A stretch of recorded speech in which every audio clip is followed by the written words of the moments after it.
Greetings, welcome. Today we are looking at the legendary Shure SM7B. This is a microphone that you've heard no matter what. You've heard this microphone in recordings, you've heard it on records, you've heard it basically every radio station, every podcaster. It's 2020. You've heard the Shure SM7B. All right, so we're going to look at the mic. We're going to see what makes this such a great mic. Why is this mic so popular right now for podcast studios, for radio stations, for YouTubers? What are some drawbacks with this mic that maybe it wouldn't make sense in your situation? All right, so let's open this thing up. So one of the things when I was putting the podcast studio together here is I knew I wanted radio boom arms. I wanted the Rodecaster Pro, and I wanted the Shure SM7Bs. One of the biggest things was just I wanted a microphone that I knew pretty much anyone could come in and they could talk, and I wouldn't have to train them, teach them how to have proper mic technique. Of course, you're going to have to do a little bit of that. If you have someone that comes in and they're way back here, that's not going to work. So you can tell them to come in and kind of eat the mic. But I also knew I was going to have some issues with some sound in this room. I've got a giant mechanical room right on the other side of this wall here, and so there is some noise that comes in through there. And so having a nice broadcast dynamic microphone was going to make a big difference there. That way, it's a mic that you have to get right up on, and being a dynamic mic and not a condenser mic, we weren't going to get not near as much of that room noise in there. So let's take a look here in the box. So you've got your limited warranty sticker and the Shure SM7B user guide right there. Also in the box, we have a cable tie. We have the microphone. We also have this little faceplate. This is for the back of the microphone. If you notice right here on SM7B, it has this back here, and you can make some adjustments here to the EQ of the mic. But if you have it set, you don't want somebody to mess around with it, you can pop that bad boy on there. And then lastly, we have the other windscreen. So the SM7B comes with this standard windscreen. Then it also has this much larger windscreen here. And they give you these tiny little pieces of Velcro here. So if you put on that other windscreen and you want it to lock in, you can use those tiny little pieces of Velcro. And a mic stand adapter. And I believe there's nothing underneath. There we go. So that's everything that comes in the box. Again, here's the Shure SM7B. One thing you're going to notice when the mic comes right out of the box is that straight from the factory, it is mounted with the yoke in this position for like a boom microphone. These ones are a little bit different because they kind of come up underneath. But it is designed for a boom mic, like in a radio station, that's going to drop down into frame. And so it is mounted in that direction. If you plan on using the mic on like a tabletop stand where you're going to have it set up this way, you can take these screws off, and there's some washers and things that come out of here, and then you can flip the yoke completely over. That way the cable isn't coming up and coming into the top of the microphone like this. So you can flip all that over so that flips around and this cable tucks in underneath. Looks a little bit cleaner if you're going to use it in that way. So actually I've been looking at these ones, trying to figure out how I want them, because while I do have,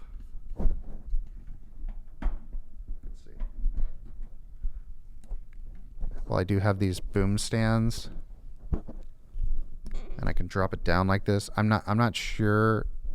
Sure, of course, I'm not sure. But I haven't quite decided how I want to do the orientation of these mics in this room, and I'm not super satisfied with this mic stand right now. That works fairly well. But you can do the radio style like this, where the mic is dropping down. But for video, this is obviously not ideal. I've got this stand right in my face, and so I've been playing around with this a little bit, looking at kind of switching this around more in this direction, which does present some issues with the 7B, because this is the Podcast Pro by Aculite. So this is OC White's lowest entry mic stand, and I like that it has the built-in cable, and the cable runs in through here, and so like that's really nice. Gives you a nice clean setup. But one thing I found with the 7B here is that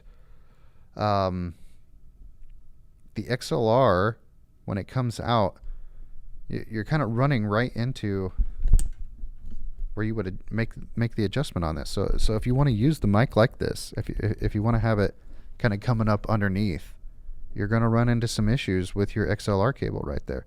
I haven't really played around with this a lot yet.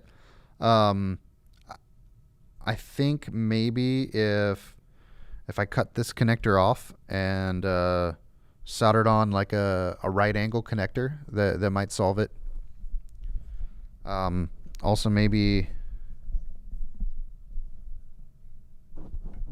yeah, if I flip the yoke, I might be able to take the mic out, flip it in this direction about right there.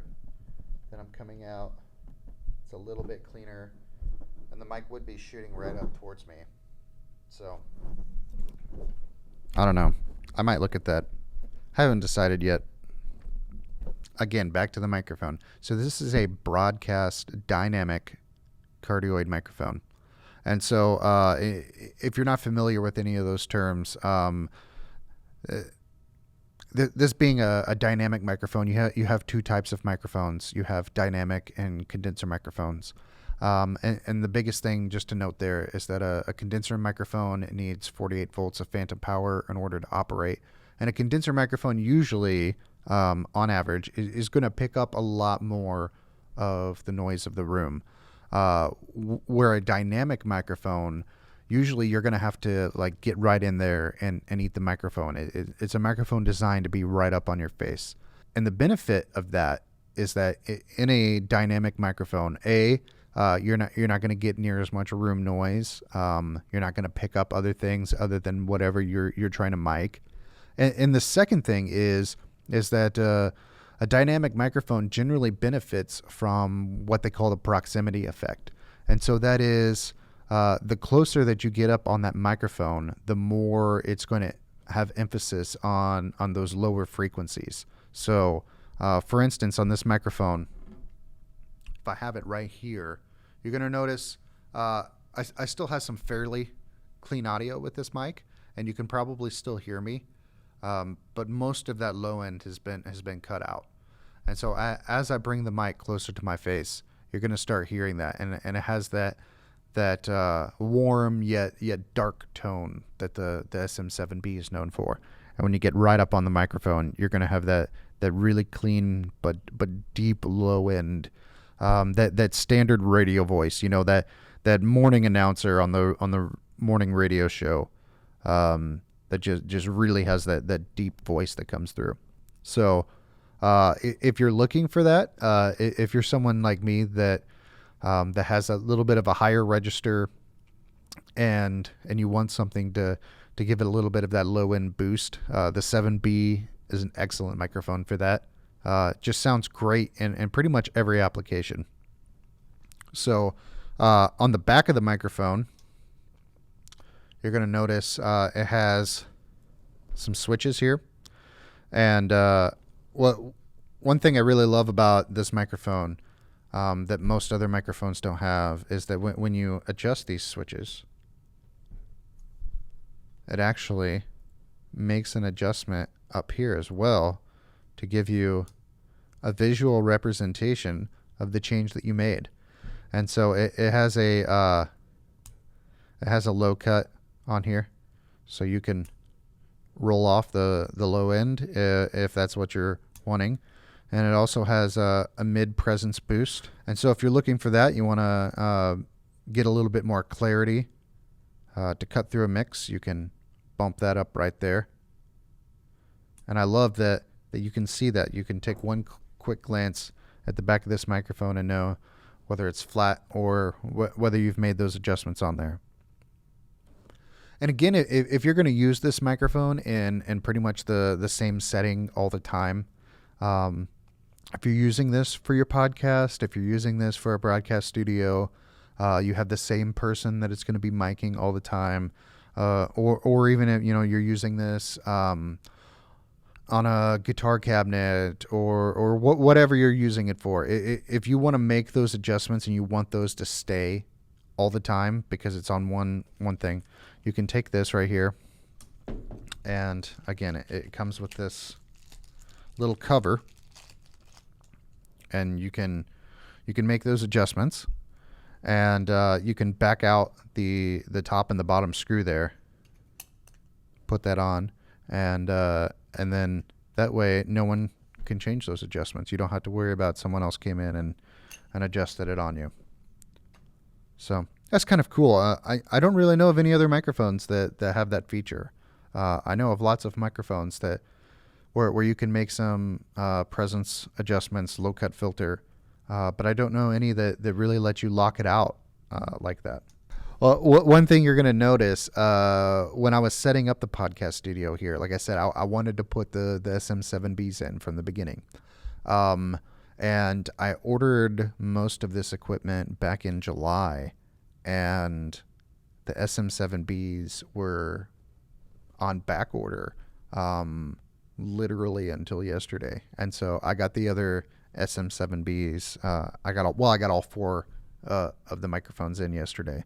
With this being a podcast studio and me having regular guests in here who probably aren't going to have a lot of experience speaking with the microphone, I was a little bit worried about keeping the regular pop filter on here and being able to stop some of those extra plosives, because it's just something I run into on a regular issue with my day job of people who just really talk right into the microphone and get those pops and plosives, who just don't have mic technique.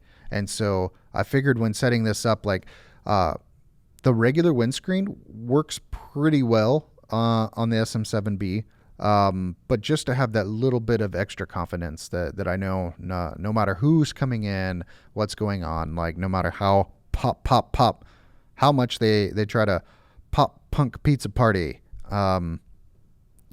it's still going to sound great. And so I did put the extra windscreens on there.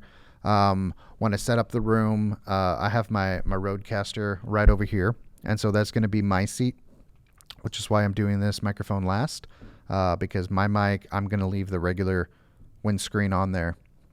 And so actually, as soon as I'm done with this video, I've got this Levitt 240 over here as I've been waiting for these microphones to come in, so I'm going to pull that off and get that 7B up there.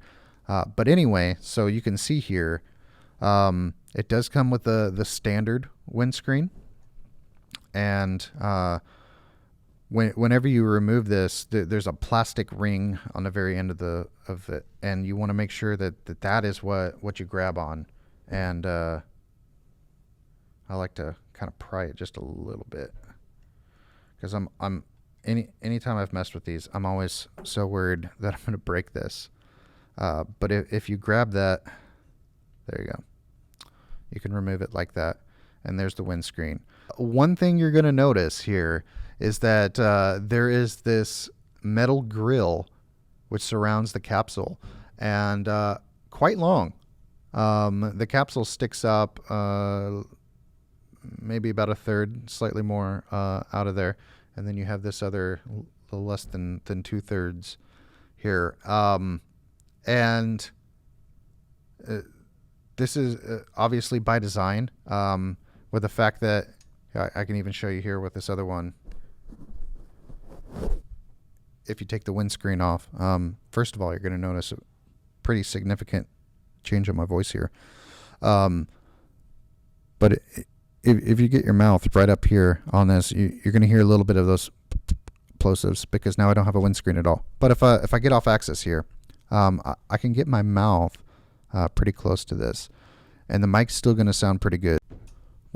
One of the things that you're going to get with this, unlike most microphones in general, is that this is keeping your mouth a little bit further away from the mic capsule. So, for instance, the standard Shure SM58 has the round grill, and so you can get your mouth right up on the grill. And then if you've known the 57 looks a lot like that mic without the grill. But the problem with the 57 is that you can get your mouth pretty much right up on that, and so all you have is that tiny little foam windscreen inside to try to protect the element from the wind from your mouth. And then on a 58, like again, you have the metal grill, gives you a slight, got like a half an inch or something there, and then it's got another little piece of foam in there, and so that helps. But this distance is just a game changer on this microphone. Here, I'm going to put the smaller one on here.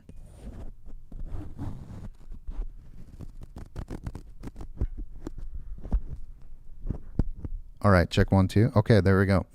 All right, so again, you can take off that the smaller windscreen, and which I've put here on this microphone, and then it'll come with this extra windscreen, and this windscreen just kind of fits right in there. Again, if you really want it to lock in, it does come with two little pieces of Velcro, and you can use that to lock it on there if that's something you're worried about.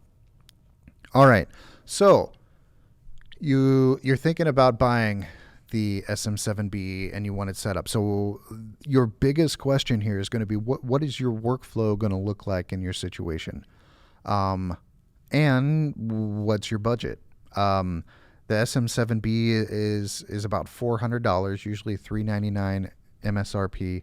But you also need to consider that that may not be the only thing you need. So if you're setting up a small podcast studio for yourself, obviously you're going to need your mic, your cable, some kind of stand for the microphone. You're going to need some kind of interface to do your recording. So whether that's like the Focusrite, the Rodecaster. Today right here, I'm just using the Zoom H6. But in most of those situations with a Shure SM7B, you're also going to need a cloud lifter in there. And so here's one of the cloud lifters right here. And basically what a cloud lifter does is if you have an interface that can do phantom power, what can it do is it can take that and convert that and use the phantom power to drive some extra mic activation to your microphone. And so that'll just give you some extra headroom. So for instance, when I first set this microphone up on here with the Zoom recorder, I didn't use the cloud lifter. What I'll do, I'll take the cloud lifter out. I'll let you hear that. You can I don't know if you can even hear this at all. But I'm at almost 6 here. So if I want to get back up to that same level, I have to go pretty much to 10. And so here you're going to start hearing that noise. It's actually quite noisy. And so if you want a nice clean signal, you're going to want to, again, you're going to want to back this off, and you're going to want to use one of these cloud lifters.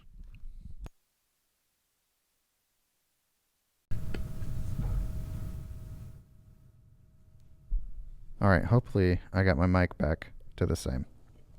All right, so again, I'm between 5 and 6, a little bit closer to 6, and you don't hear near as much of that noise coming through in this setup. And so a cloud lifter, I think these run about $150. They make about 3 different ones of these, I believe. They have the single one, they have a double, and then they have a quad one.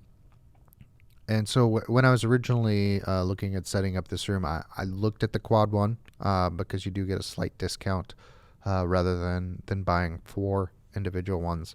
But then I decided I got 2 singles and a double. That way, if I'm doing a portable podcast, I do have some other microphones for that. I have the Zoom H6, which can take up to 4 microphones. And then what I could do is I could grab 2 microphones, 2 stands, the Zoom, 2 headphones. I've got a headphone splitter to be able to use with the Zoom, and then I could grab either 2 of these or the double, and not have to bring that big.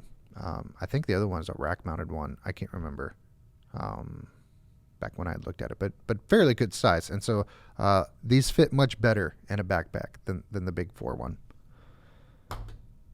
So again, if you have a budget that is under $500 or $600, this is probably not the microphone for you. And don't worry about that.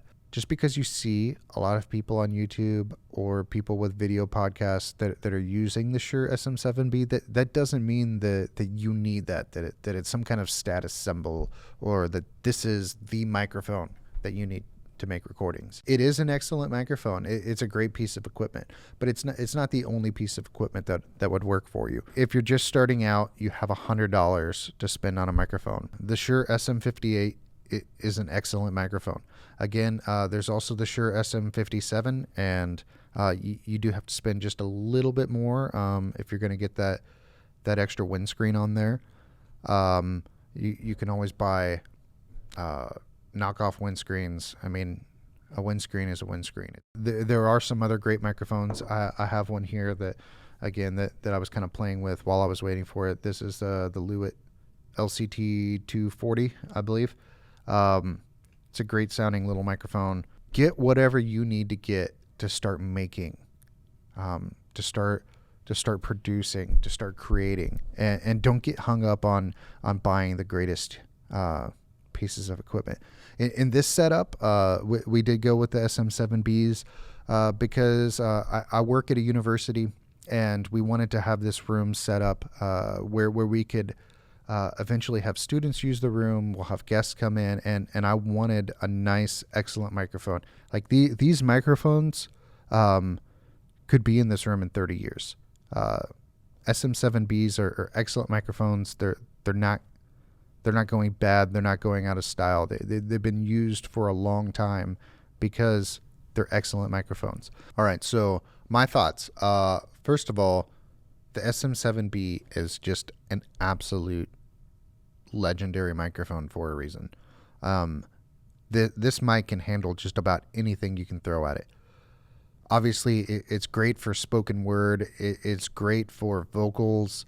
This microphone is known, world-renowned for being used. The SM7, which was the 7B predecessor, was used on the Thriller album by Michael Jackson.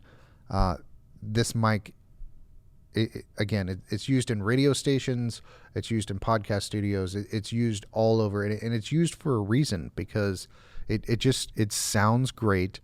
It's great at rejecting plosives. It has that nice, deep, dark sound, while still sounding crisp enough. Like you can get that nice low end rumble with this microphone, without it sounding muddy and terrible. And it's the kind of microphone that you can just, if you have a long form podcast, let's say, you're doing a podcast that's an hour long or 3 hours long, 4 hours long. You want a microphone that someone can listen to all day, and not something that's going to be that has some high end, some sibilance that's just going to really get grating after a while. And so the 7B is just an excellent choice in those settings. Again, the cons, obviously the only real con of the 7B is that is its cost. It's a $400 microphone. And so, setting up a room like this, if you had something like the SM58, you could get 4 of those for the price of one of these microphones. So if you're starting out and you don't have a ton of cash to throw at it, like, don't worry about getting this microphone. You can get an excellent sound out of a lot of other microphones. And but if you do have that cash and you want to set up a studio and just set it and forget it, we have this money we're going to put into the studio, and then we want to buy things that are going to be there basically forever. Like, this is something that's going to hold its value. If you decide that you want to buy a $2,000 camera, like, you can buy an excellent camera at $2,000. In 5 years, you're going to be lucky if that camera is worth $500. Maybe. In 10 years, that piece of equipment is completely obsolete, and no one's going to use that camera again. In 10 years, you could sell a used SM7B for, over $300. Like, it is going to hold its value, and it's not going to be any worse for the wear.